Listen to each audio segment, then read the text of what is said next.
will be making the rounds in Bataan. The COMELEC clarifies that candidates will not be given questions in advance before its sponsored debate. Every candidate will have the opportunity to do whatever research they need to do in preparation for the debates, because they will all be given the general topics, the general area around which the questions will revolve. Tonight, we continue our conversations with aspirants for the coming elections with former Quezon City Mayor Herbert Bautista, who's running for the Senate. What are his plans and platforms, and how will he act on his intentions for a better Philippines? We discuss in this episode of Face the Chiefs.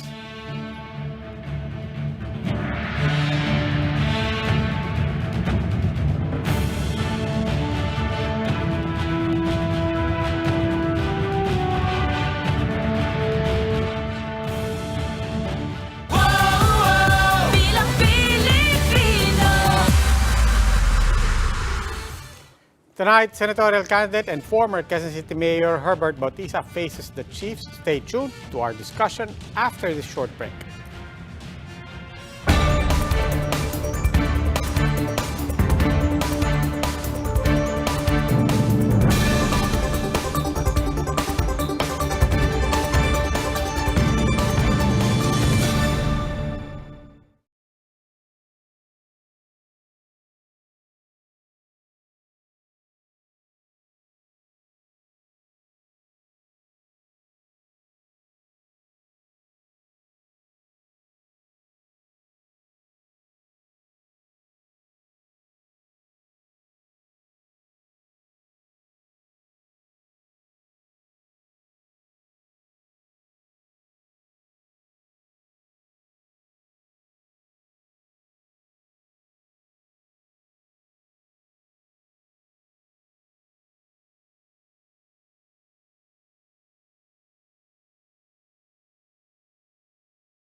Welcome to this edition of Face the Chiefs. Ako po si Robbie Alampay. With us online, Ami Pamintuan of the Philippine Star, Lucy Cruz Valdez of News 5, and Ed Dingao is here with me.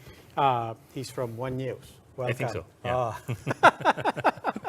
Yeah. Chiefs, happy Midweek. It's a midweek. Happy Wednesday. Oh, everything heads to Friday na. And second day, kanina kausap ko sa Big Story Employers Confederation. No, I mean, as workers go back, mayroon pa rin mga issues that we need to iron out. One thing that I didn't realize, sa mga offices, di ba, back to office, but some offices are not actually ready, I mean, physically, because a lot of offices gave up their leases over the past 2 years. Pagkatapos ngayon bumabalik, walang space. So medyo siksikan, they have to shift, among other things. I mean, Amis, from what you've monitored, kamusta bang back to work? Oh, okay naman. Hindi naman dito sobrang traffic dito sa lugar na to, no. Nasa port area kami. Kaya lang yung punong-puno yung mga sasakyan. Saka dito sa Star hindi naman masyadong nagka problema dahil yung return to work naman namin maluwag naman dito sa opisina. Pero tama ka, maraming ang mga opisinang ganyan ngayon. Na no more space for returning workers. So we don't know. Hindi lang office ha. Kausap namin yung Manibela, yung grupong Manibela doon sa kabilang programa. Ang sabi nila, okay, 100% ng capacity ng jeep. Nagsisiksikan ngayon dahil nasa 50% pa rin ang pinapayagan ng LTFRB ng mga units ng jeep na lumarga. So 100% yung capacity ng jeep sa loob ng jeep. Pero yung pinapayagan pa rin lumarga ng jeep, 50% lang. So talaga magsisiksikan nga naman. Oo. Yeah. Parang hindi coordinated, yung pag-open up. Yeah. Tsaka hindi na plano. But it's day 2 already, so dapat... Pero hindi lang yun. That's just on the government side. on the private sector side, even within offices, there are negotiations ongoing, as you can imagine, between employers and employees because a lot of employees are like, happy na ako. Like, katulad ng ibang tao dyan, sinabing back to office na, pero happy sila sa work from home. Babalik na ako ha. Parang I feel alluded to. Huwag mong anuhin, huwag mong ganyan. Kasi mamaya, require niya tayong lahat na nandito buong araw. Sige. Okay na yun, dyan. Baka kailangan isa patas yan. Kaya, para may segue tayo. Balik tayo, pag-usapan na natin. Dito na tayo sa usapan every Wednesday po and every Fridays. We try to get candidates here to talk about their programs and their platforms. Dumiretso tayo dito dahil itong katabi ko, kanina pa kumakanta here's to the best times and the best of new ones daw eh. Here's to the old times and the best of new ones. daw. Kaya idiretso na natin to dahil hindi ko mapipigilan to. Now joining us is Nationalist People's Coalition, Unity Senatorial Bet and Bagets, Herbert Bautista. Good evening, Mayor. Welcome to the Chiefs. Good evening, Robbie, Good Lucy, evening, Ed, Mayor. and Ami. Ganun Good evening. Good evening sa inyo lahat. Natawa ako sa bagets eh. Here's to the old times and the best of Yeah. new ones. Sabi ko sa inyo, kinakanta pa eh. Straight with you, no? Let's start with Mayor Herbert Bautista. Now that you're running again, now national stage at this point, how does it feel? Does it make you feel old, or does being on the campaign trail make you feel young? Well, it does. It does make me feel old. Because dati ang tumitili sa akin, mga teenager ngayon, mga kasing edad ko na and some senior citizens. Yeah, puro titas na, puro titas. I'm 53 years old and, some of the young people between 18 to 35, which is the bulk of the voters now, they just look at me as, sino yun, di ba? And then at the same time, some would recognize me as mayor of Quezon City more than anything else. Hindi na bilang artista, kundi bilang mayor na ng Quezon City. In fairness, a lot of people now, especially among the young, do refer to you not for your acting and showbiz days, but really for your long period of public service, particularly in Quezon City. But Yes. in your mind, what's going to be different from running a local government to running for a national position? Well, being a senator is basically legislation, more research, more consultation with the public, different sectors, to be able to come up with, a win-win solution. Ika nga ni JTV, para makapagawa tayo ng isang batas na magiging pabor naman sa lahat. Sa pagka-mayor kasi, remember that I started my public service career in 1985. And then I became councilor in 1989 as a youth representative, and another 3 years of being regular councilor dito sa Cubao, sa Ateneo, sa White Plains. And then another 12 years as vice mayor. So practically 18 years of legislative work, I've had that experience already. And 9 years only of being an executive as mayor of Quezon City. So, and then you also add there my training as in the academe. We are having 2 master's degree from UP Public Administration and 1 from the National Defense College of the Philippines. So, ang training talaga natin is research and consultation, and then coming up with public policy that is necessary and appropriate in our times. No? So, yun yung aking training. So in terms of centerpiece legislation, what do you think you will bring into the Senate, which is a national legislative body, that you probably picked up, if we have to say it, not from local legislation? Well, when I was mayor, my paradigm is disaster risk reduction and management plus environmental protection is equal to urban development. So yun yung aking naging frame or principle. And napakarami nun. That's the reason. Kaya nagkaroon ako ng housing, naayos namin lahat ng rivers, nagtanim kami ng maraming puno. Because of that, dumami yung mga investors sa Quezon City. Of course, Quezon City is also geographically very lucrative as far as investments are concerned. I guess nationwide, ganun din ang Pilipinas. Sa aking pag-ikot, ang nakita ko, we are basically still an agricultural country.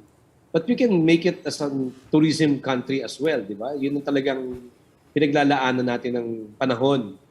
And Vietnam has made an agri-tourism. Secretary Bernard Romulo Puyat has initiated an agri-tourism program. So I think we can, make use of that program. Tuloy natin yun kasi maganda yun. Yesterday, I was with the League of Municipalities of the Philippines, mga mayors doon. Marami rin silang concerns. And yung concerns nila has been existing since I was first-term vice mayor under Mayor Ismael Matay in 1995 to 1998. Na they are still highly dependent on the Internal Revenue Allotment, which is now known as the National Tax Allocation because of the Mandanas Doctrine or Mandanas-Garcia Doctrine. And we have to recover from the pandemic. Marami nawalan ng trabaho, marami nagsarang trabaho, negosyo. Pero ang agriculture tumutuloy pa rin. So parang ang tingin ko, magkakaroon nga tayo ng windfall pagdating sa Mandanas Doctrine, almost 1 trillion pesos to be shared by all provincial, municipal, and city local governments. Parang I was proposing that a big brother, young brother concept, a developed city and a developing municipality concept where ipepeg natin yung mga IRA o yung NTAs ng mga malalaking mga syudad, depending kung saan region. And then yung kanila, like in the case of Quezon City, 6 billion to 7 billion ang aming NTA. In my term, 6 billion yan in 2019. So siguro mga 7 billion na ngayon yan, panahon ngayon ni Mayor Joy Belmonte. So kung sa Iloilo, sa Bacolod, sa Davao, sa Cagayan de Oro, if we will be able to talk to them, dahil wala rin naman pera ang national government dahil sa baon na tayo sa utang, almost 13 trillion pesos. Hindi natin alam kung paano natin babayaran yan mga bagay na yan. Pero meron tayong pera na galing sa national tax sa lahat ng mga babayad. Baka naman yung IRA ng mga highly urbanized cities can be withheld in the next 3 years or 6 years for that matter. At ibigay natin dun sa mga ka-region natin, mga municipalities. Not in the case of Metro Manila, pero in the case ng mga nabanggit ko. Billion din yun pag pinagsama-sama. And then, gagastosin nyo ng mga municipalities based on their planned needs. Basic lang ang kailangan ng mga munisipyo natin. Barangay roads, pailaw, health centers, which I think within that billion, kayang i-withhold na muna ng mga highly urbanized cities na sige, big brother kami, kayo Mayor, yung young brother namin para kayo naman ang makinabang. Mayor, we can appreciate the sentiment. Mukhang, I can really see the logic in that. But at the same time, as we prepare for the Mandanas ruling to really roll out, a lot of people are also concerned about absorptive capacity, technical capacity, particularly of poorer municipalities. Hindi naman sa minamaliit natin lahat. There are some really progressive and really good and innovative municipalities out there, really outperforming, out-innovating even NCR and the big cities. But you understand that is also a concern. I mean, if you were to just transfer this, especially in the first year, aren't we risking a lot of inefficiencies as well? Well, you'll be surprised that maraming mga professionals na rin talaga mga municipal mayors. And ang nagbabase sila sa mga plans nila. Because remember, even at the time of Secretary Jokno when he was DBM, bottom-up budgeting talaga pinapropose niya, which is also inscribed in the local government code. No? Na lahat na ipopropose ng mga munisipyo based on their plans in the next 5, 6 short, medium, long-term plans, talagang kailangan nila i-implement dahil yun ang pangangailangan nila. Napapadala natin ngayon sa mga provincial development councils natin hanggang makarating sa regional development council. Ang problema, lack of funds.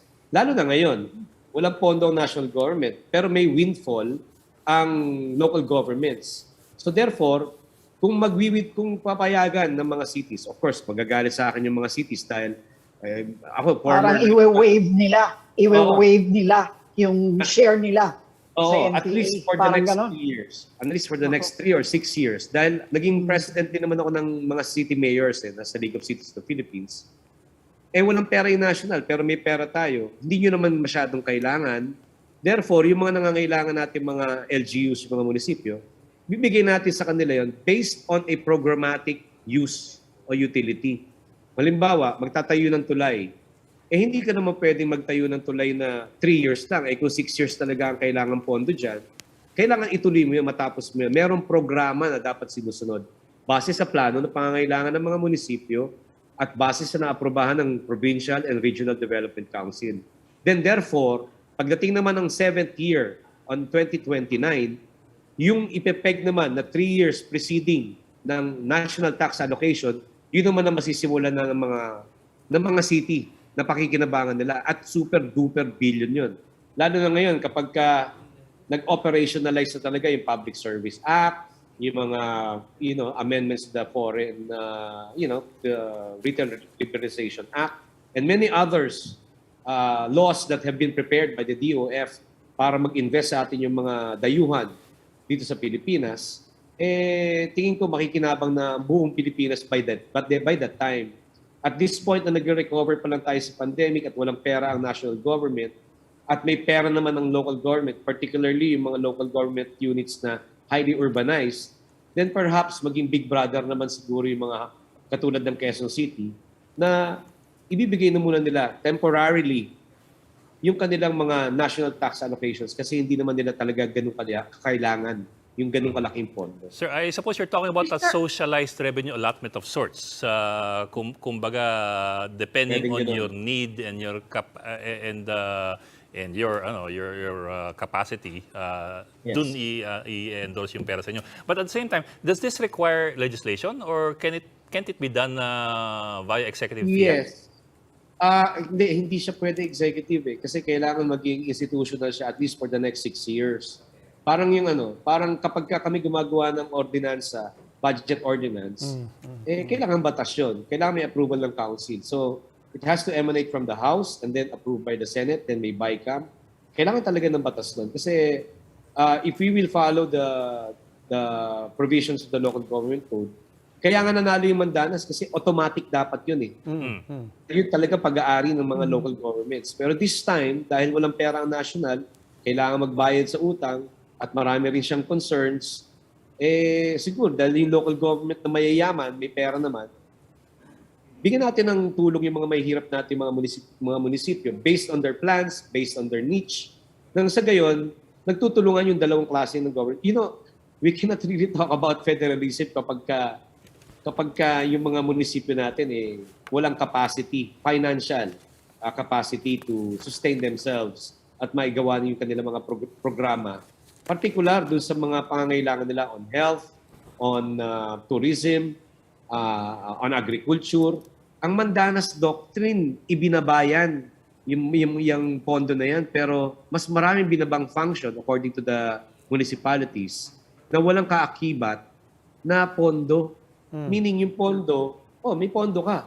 Pero, ito yung mga programang dapat mong gawin. At ito yung mga taong dapat mong i-hire. Kapag kinumpute daw nila yon, kukulangin pa rin daw yung makukuha nila based on the Mandanas Doctrine.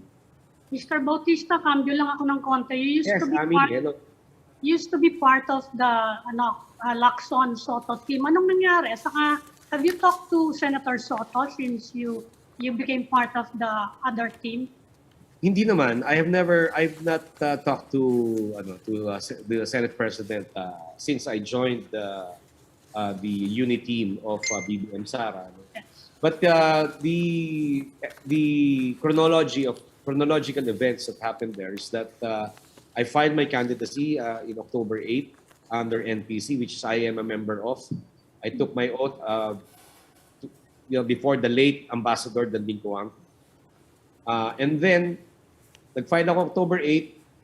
I was expecting a lot of, sana maraming meetings, ganyan. Until in November, I was endorsed by BBM Sara. December, I think. December, I was endorsed by BBM and Sara. So I wrote a letter to Senator Soto, to the officials of the NPC, and even Senator Lacson, na I'm very thankful to the BBM Sara team, the coalition that endorsed me to be part of their senatorial lineup. Thank you very much also to Senator Tito Soto and to Senator Ping Lacson. And then we were supposed to meet, the party was supposed to meet, the NPC was supposed to meet in January. Unfortunately, nagkaroon ng Omicron. And then, the proclamation rally was fast approaching. About 3 or 4 days before the proclamation rally, I wrote another letter addressed to Senate President Tito Soto and Senator Lacson and the hierarchy of the NPC, informing them that total 15 naman po kami dyan sa Lacson-Soto tandem. Baka pwedeng ako na yung official candidate naman ng partidong NPC sa Uniteam. I was expecting a letter or a reply to that letter, pero maybe we were all busy already at the time preparing for the proclamation, kaya hindi ko na nakuha. After the proclamation, a day or 2 days after, the Lacson-Soto tandem went to Quezon City. They had a press conference, and then they decided that Herbert Bautista would no longer be part of the Lacson-Soto tandem. So I'm still thankful to them because at one point or another, they were able to, carry me as part of NPC and the Lacson-Soto tandem. What do you mean you will be the representative in the unit team? Pwede ba yun na yung NPC may mga delegates sa iba-ibang partido? Well, si Sherwin and si Lauren is NPC. Yes. And then PDP si Marcoleta and I think Robin. Although Robin is not officially part of the unit team according to presidential candidate Bongbong Marcos. Well, nandiyan na lang tayo sa gulo niyang party. Are you planning to, kung sakali manalo kayo, are you planning to push for any kind of political reform na pwedeng i-legislate without Yeah, I think, that's why, alam mo, Ami, yung prinsipyo at least yung unspoken rule ng mga kumakandidatong senatorial candidates kapag kami presidential elections at sinasabi nila, sige, pwede kang sumama dyan, pwede kang sumama kay presidential candidate ganito, A, B, C, D, E. Pero hindi mo sila pwede endorse. Muddled everything. I mean, I will be proposing a political party strengthening na hindi natin nagawa ditong nakaraang administrasyon, meaning Congress. Because I don't know, Senator Coco Pimentel was the one pushing for it. Kahit na yung political dynasty bill, pinupush niya rin yun. It was successful at the time of Pinoy because of the SK Reform Act. Siguro we can jump from that. No? Aside from the SK, dapat we can move forward to a more, more, for lack of a better term, decent political party system. Para hindi nagkakaroon ng ganitong klaseng muddling of candidates pagka mayroong presidential elections. While we wait for that and we focus on the current situation, in your recounting nga po, I mean, you didn't necessarily control everyone or everything who would endorse you. Pero ngayon pong ito na, and all of that funnels you in this direction that you're now officially part of the unit team. So are you comfortable that all your principles and positions align with everything that the Marcos Duterte tandem also stands for? Well, the Marcos is advocating unity. And then the Duterte, Vice President Sara Duterte is advocating continuity of the programs that were initiated by the incumbent president, PRRD. So I'm very much comfortable. Yung mga kasama ko ganun din naman. So I'm okay. I'm okay with the being part of the unity. Sige pa, we'll get to some specifics of your positions, and incidentally we'll see how those align with also known positions of the unit team. Pero bago po tayo mag-break, isang tanong lang. Do you believe Bongbong Marcos and Sara Duterte should be participating in the COMELEC debates? That is their option because of the various social media platforms. They have other means to express themselves. No? Just like tonight, there's supposed to be a Senate debate at the other station. But I chose to be here because I'd be able to express myself thoroughly than being in a debate like that. But you don't think that they are depriving Filipinos of a crucial platform to hear them and to see them and to compare and contrast them with all the other candidates? Well, at least their option as candidates if they want to join debates. No? Nasa sa kanila yun. But I am made to understand that there are other platforms that they can express themselves, their programs and platforms, and that are also being able to, that they will be able to reach as much audience as they can. Sige pa. We will take a break. We will be back still with former Quezon City Mayor Herbert Bautista, who's running for senator. We will just need to take a break. Please stay with us. The Chiefs will be right back.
Tonight, we continue our conversation with aspirants for the coming elections. Let's find out the plans of the candidates as they face the chiefs.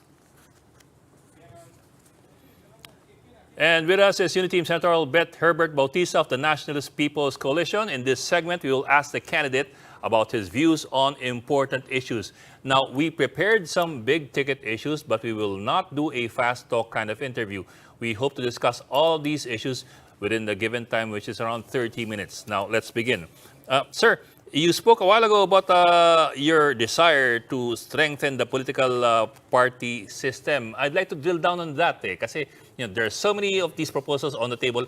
Walang umaandar, magmula pa ng panahon ni Gloria. What exactly do you have in mind and how do you intend to push it through? Well, ang unang issue dyan, yung balimbingan, di ba? Turncoat is I mean, political parties based on principles and advocacies. So dapat malinaw 'yun sa atin. Nung panahon ng nationalista at saka liberal, napakalinaw nung ako nationalista ako, ito yung aking gagawin, ito yung prinsipyo natin. Yung liberal, open, liberal democracy, etc. Pwede tayong makipag-ugnayan sa iba. Protectionist yung isa naman open sa economy. I mean, dapat ganun din ngayon. Kailangan maging malinaw siya.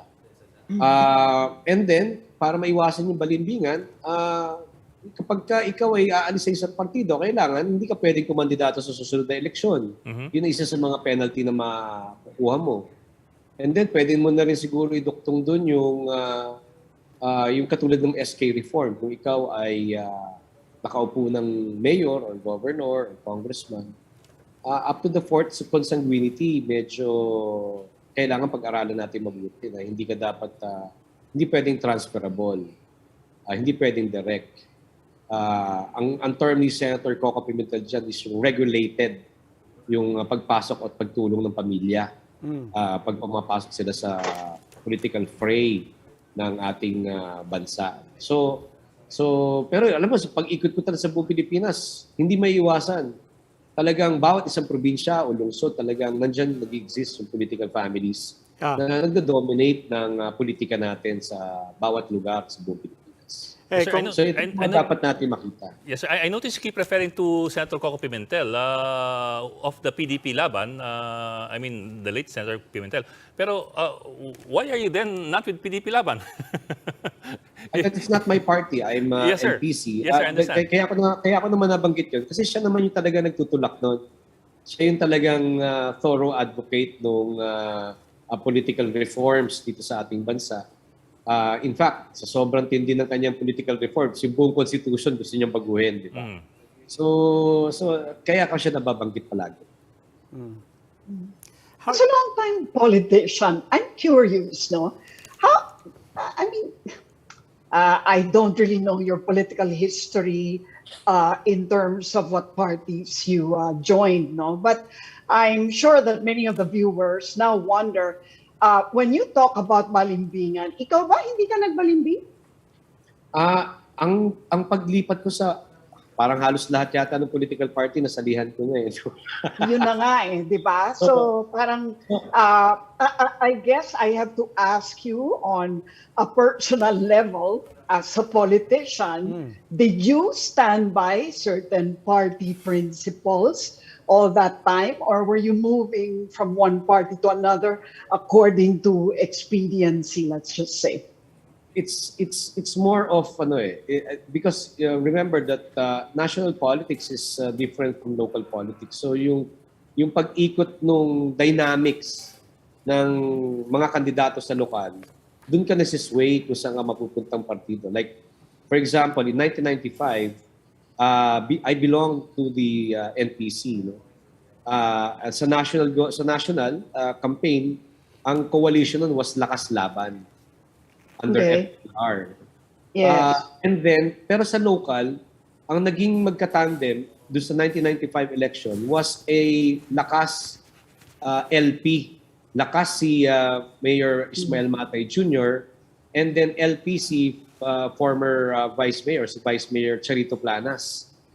I was being pushed by the local leaders to run for Vice Mayor against the late Vice Mayor Charito Planas. Pero hindi ko mai-insist yung pagiging NPC ko. So, eventually, dinala ako dun sa LDP, which is Laban, which is the national coalition at the time. So, I took my oath as a LDP member under the late Senate President Ed Angara. So, the transfer of one party to the other is not, well, you may say political expediency, but because of the local political dynamics that is happening around. Kaya sa mga probinsya, ganun din. I got to talk to several governors and mayors na, ganun talaga yung nangyayari. That's why I can really say na there's something wrong with our political party system because I myself have experienced that, and I don't want that to happen in the next generation. Ayoko na nung, yung papalit-palit ka because you just want to win or just want to run, di ba? Parang ayoko naman ng ganun. That's why in 2019, after my term, I joined back my original party, which is NPC, where I was one of the originals in 1992 when the late Ambassador Dading Wangko ran for president.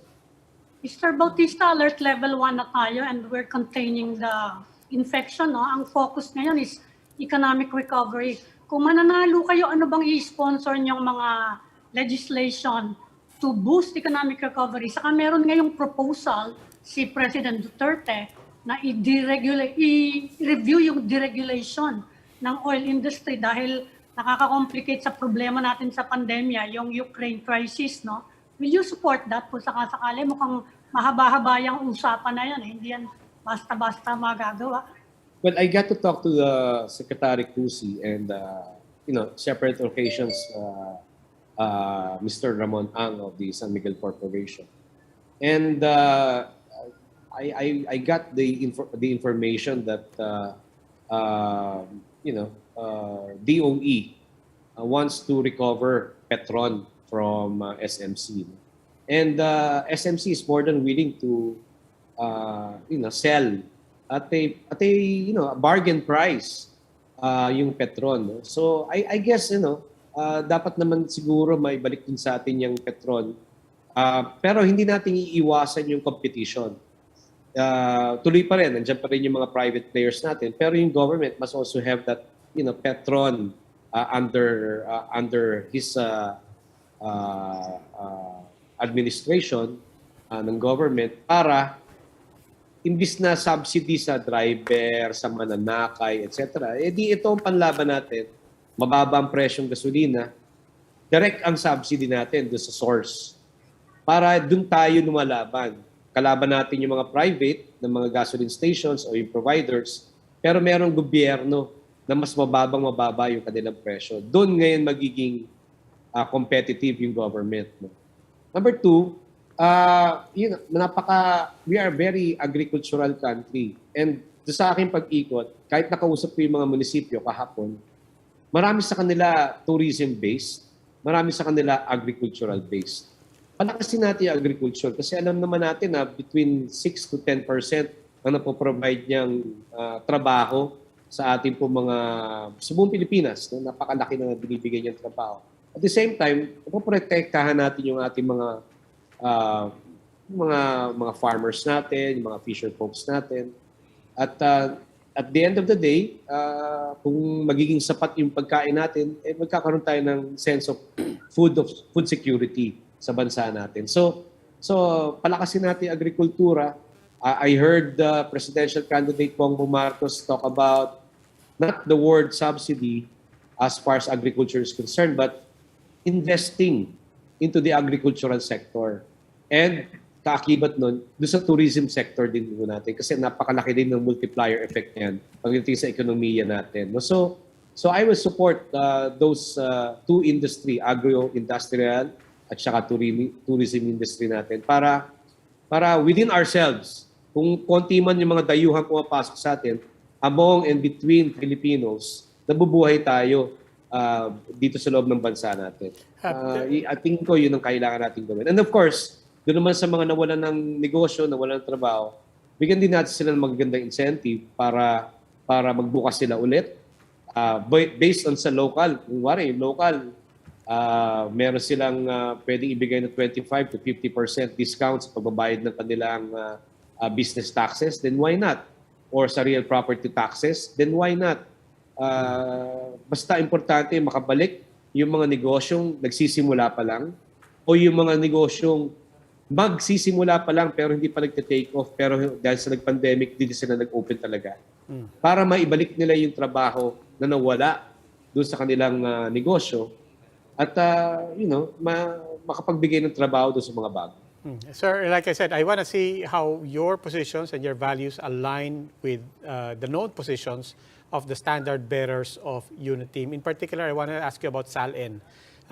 Kasi last year, when nung na-interview sila dito sa One News, he was very categorical. He said, i-release natin yung SALN. I'm all for that. And then 1 year later, he's interviewed by Jovi Francisco and Maricel Halili, and his position really changed. He said, mahirap kasi yan kasi baka magamit lang yan sa pagbatikos sa mga politiko and so on.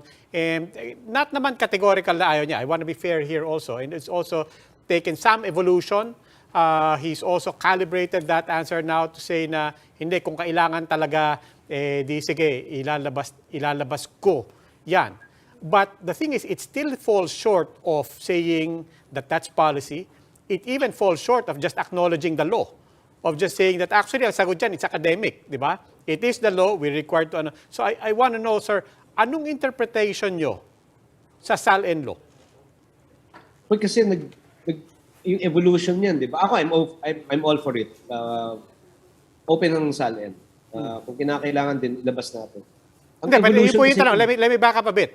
Kung kinakailangan. Ang tanong ko po is, kinakailangan ba? Do you understand the SALN law to say that actually it's black and white? We have to, or are you saying that it's I'm all for it. I'm all for it. Every year, pag file pa lang ng candidacy, labas mo na yung SALN. I'm really all for it. Walang problema sa akin.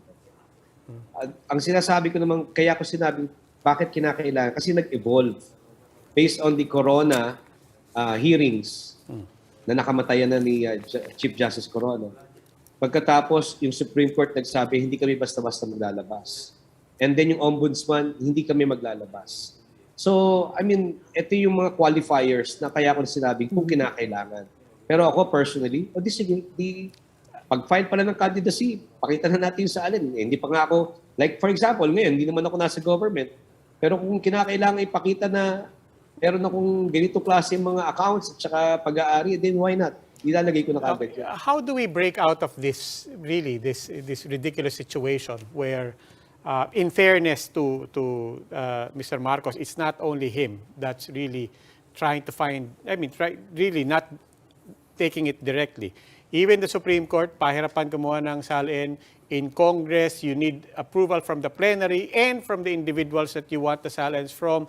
On the executive level, President Duterte has given it to the Ombudsman. And now even the Ombudsman has said, trabaho kong itago ang SALN.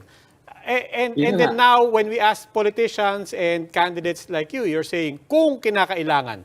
Again, taking a step back from just acknowledging na actually kinakailangan. It's not a question. I mean, that's my interpretation and a lot of people that we talk to. Given all of that, how do we break that cycle and basically liberate the SALN again? Kaya nga, Robbie, sabi ko nga, di ba, ang aking major premise is I'm all for it.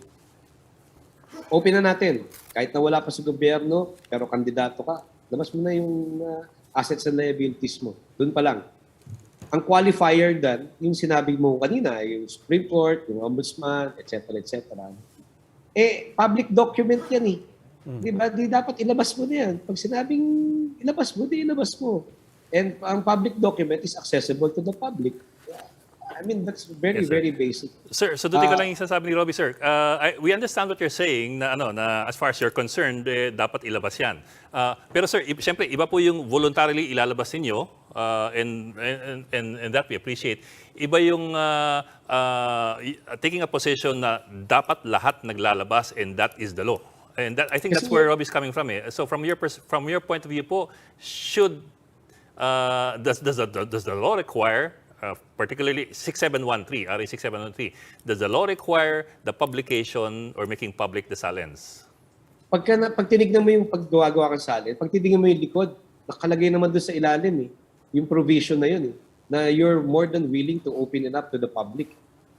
Malinaw naman yun So ano Kaya nga po, pero na-reverse ng ombudsman. So I guess the question is, if you become senator, will you actually re-legislate it and say that this is the law for all who are running for positions in government? I think the ombudsman cannot legislate, di ba? I mean, kahit na i-reverse. No, I thought that, but you can at least put that's a policy of the ombudsman. The policy of the ombudsman is not to release it.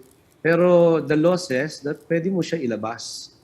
So, I will, if there's any legislation that is required, then I will do so. Walang problema sa akin yun.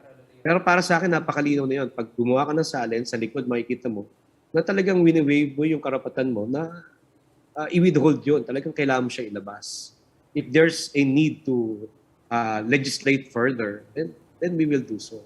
Well, hinihingi yan for yung public disclosure as part of transparency and accountability. Yes. Kung mananalo po kayo, are you also planning to file any legislation to curb corruption, one of our biggest problems? Pati hanggang pandemya, naapektuhan yung response. Yeah, of course, lahat tayo we're all advocating for good governance, no? And judicious use of our public funds. Of course, I will do measures to ensure that accountability is there, and the use of public funds is well and judicious and transparent sa lahat ng tao. Like for example, DPWH, talaga nakapublish na kahit kami sa local, kapag gumagawa kami ng mga projects, talagang pinapublish namin yon because it's required by DBM. But if it needs again to further scrutiny and legislation, then we will do so. Walang problema yon. Napaka-scarce ng resources natin. There's no room at hindi natin kailangan payagan na magkaroon ng puwang para makakupit pa yung mga tao na nasa gobyerno. What about foreign policy? What's your position on this Ukraine? Because si VP candidate of the Union team, si Sara Duterte, has said we should remain neutral, and BBM pretty much agrees with it. What's your position? Ang impact kasi sa atin yan, di ba? Parang ang major source ng Europe pagdating sa kanilang langis or natural gas ay Russia. And ang pinagtatalunan na lang, kapag talagang sinarado ng Russia yung source na yan, talagang giginawin at talagang magkakagulo sa Europe. Ang alternative ng Europe ay pumunta sa Middle East o kaya pumunta sa America or other Latin American countries like Venezuela na isa sa mga matinding top 5 na ano ng langis. No? Pagdating naman sa ASEAN, tatamaan din tayo dun sa mga agricultural products. Wheat. Pagka napigil yung wheat, tataas yung rice. Yung rice, tataas ang presyo. So medyo mahihirapan tayo doon. So kailangan ng gobyerno natin, pangalagaan mabuti yung mga rice farmers natin and to ensure that sufficient yung ating rice at hindi tayo masyadong nag-i-import. At kung mag-import man tayo, dapat buffer lang yan. Yung isang importation mode naman, because of the rice tarification, yung mga malalaking mga negosyo, katulad ng Jollibee, McDonald's, Sinasal, mag-import kayo ng para sa inyo para hindi nyo na inaangkat yung mga para sa atin locally. And at the same time, yung mga i-import natin na gagawin nating buffer na lang para sa ating mga kababayan. Pero dapat ba neutral? Dapat ba neutral tayo? Wala tayong kakampihan? Hindi tayo diba, aren't we going to take a stand in defense of, for example, Ukraine? Well, I am for Ukraine's independence, no? Kasi talagang they've been there for 30 years. But you have to look at the position of Vladimir Putin also. Nasa doorsteps na nila yan. At one time in the 60s, panahon ni Kennedy, nung nagpunta ang supposedly merong missile na ilalagay sa Cuba, nataranta rin yung Amerika di ba? At nagkaroon tayong Bay of Pigs noong mga panahon na yun. So, I think this is also similar to the Bay of Pigs na nangyari noong 60s. Ito sa nangyari ngayon sa Ukraine tsaka sa Russia. But basically, that is a it's more European, but it's a global problem, and hopefully hindi siya mag-spill off. I still push for diplomacy hangga't maaari mag-usap sila at nakakatakot yan. Ang effect niyan kapag kaya natuloy ng husto, then China would also be able to do that to Taiwan, not necessarily to West Philippine Sea, because mainland China still thinks of Taiwan as their province. So similarly, yung Ukraine, tingin nila ng Russia, amin pa rin yan. Dapat sa amin kayo nakikinig. Yeah. So medyo nakakatakot yun as far as the Philippines is concerned. So I still push for diplomacy. Sana maayos nila yan. Huwag nilang patagalin yan.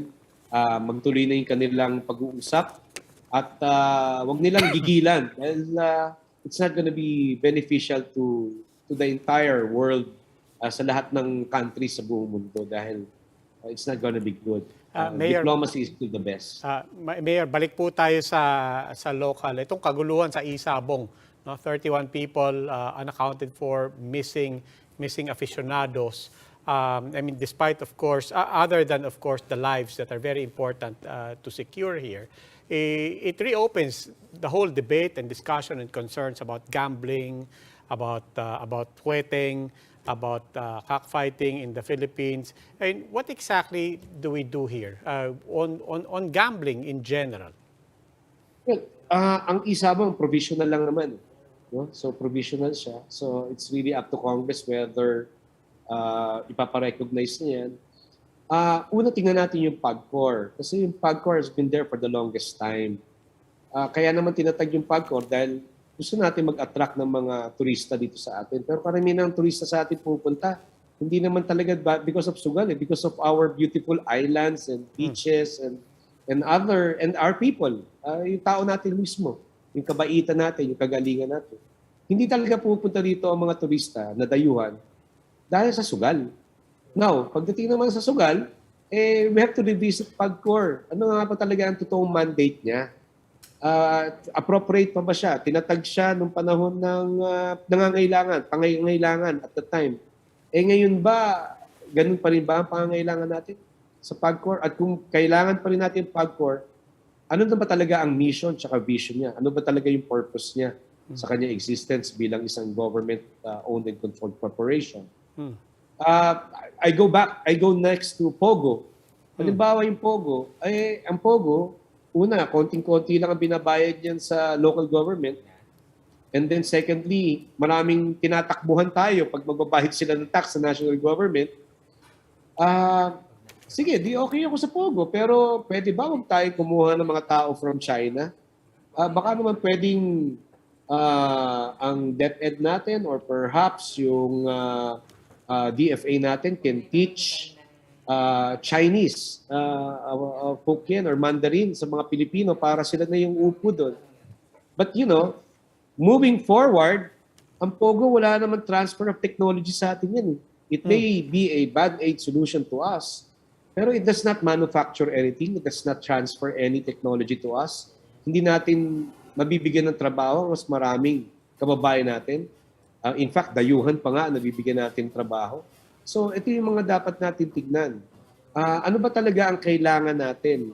Yung band-aid solution na katulad ng gambling o yung long-term na manufacturing ang iniimbita natin pumunta rito para magbigay ng trabaho at magkaroon ng transfer of technology para mas mapakinabangan natin ng mas matagal bilang isang bansa. Balikan ko lang yung foreign issues, Mr. Bautista. Yes, Kung sakasakaling manalo kayo, sigurado, babalik sa inyo yung issue on whether we should go back to the Rome Statute and the ICC. Tatanong ko lang kung if it will be put to a vote, papayagan nyo ba na bumalik tayo? At saka papayagan nyo ba na mag-imbestiga dito ang ICC ng drug war ng Duterte administration?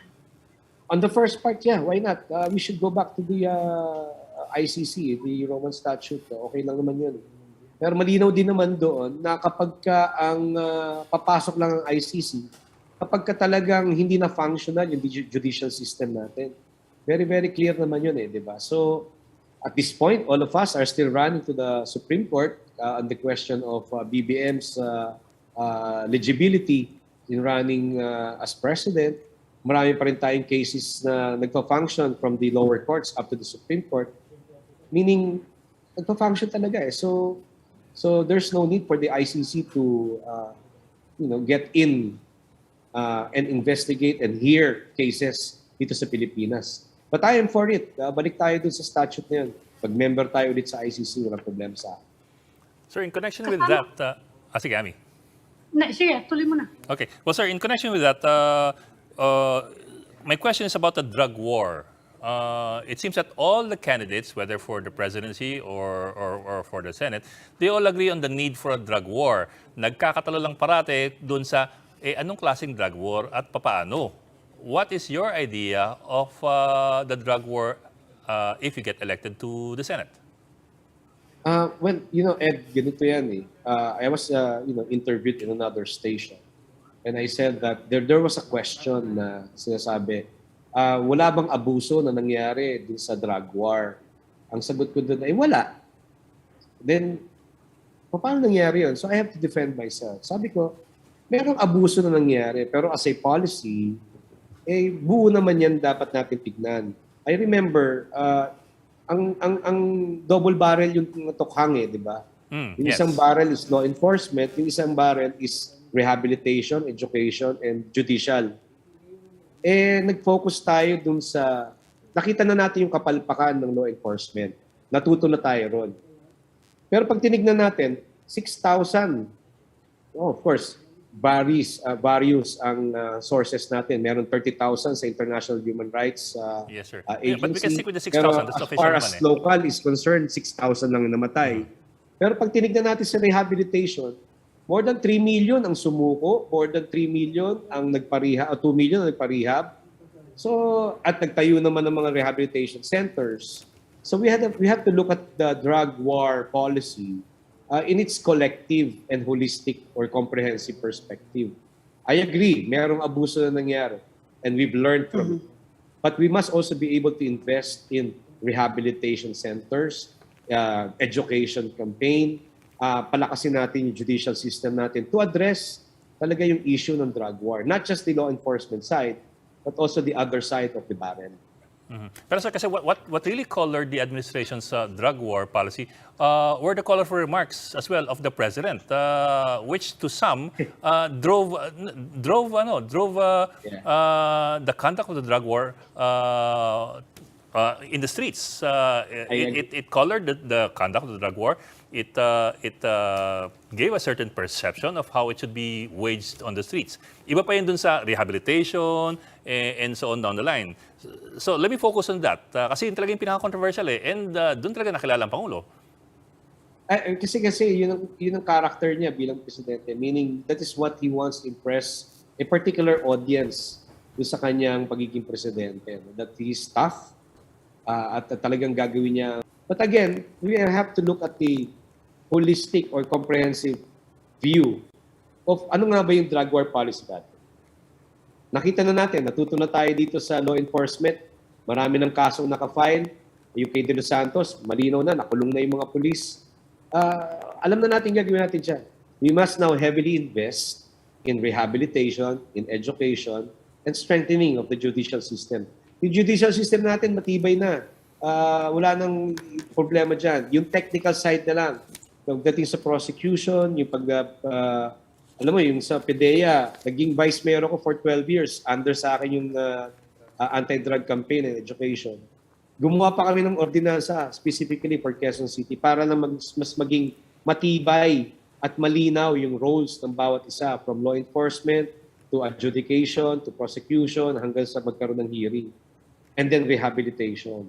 So para sa akin, there has been an abuse. Pero hopefully makorek na yun ang law enforcement natin. Pero may kakulangan tayo sa rehabilitation and the others as far as the Tokhang anti-drug program is concerned. Okay. Mayor Herbert Bautista, running for senator po. Maraming salamat po for joining us. Sir, ano bang numero niyo sa balota? Ako po ay... Pwede na ba? Pwede na Ako po. po ay number 8. Sa balota. Number 8. Ocho. Letter B kasi. Ko, Okay. lucky 8. Lucky 8. So, sana po ay huwag niyo po sana akong makalimutan. Andun ako sa first column. At sa unit team, ako lang po yun nandun. Wala na pong iba. Number 8. No? So number 8, shade niyo po. Tapos 8, tapos Bautista, Herbert, Bistek, and PC. Yun po yung nakalagay doon sa balota po natin. So, maraming salamat sa pagkakataon sa The Chiefs. Lucy, Ami, Robbie, and Ed, thank you very much for this opportunity. And I hope that there will be a next time so that we can still discuss further other issues of our country. Okay, maraming salamat po. We will welcome that and look Thank you, forward to Mayor. that as well. Maraming salamat po. Ingat, sir. Former Quezon Salamat. City Mayor Herbert Bautista running for the Senate, number 8 po sa balota. And that's all for this edition of The Chiefs. We hope what was discussed here will keep the conversation going. Before we go, a reminder to everyone, mask on, wash hands, stay safe, Philippines. I'm Robbie Alampay. I'm Mami Pamintuan of the Philippine Star. I'm Lucy Cruz Valdez of News 5. I'm Ed Lingao, and we are One News.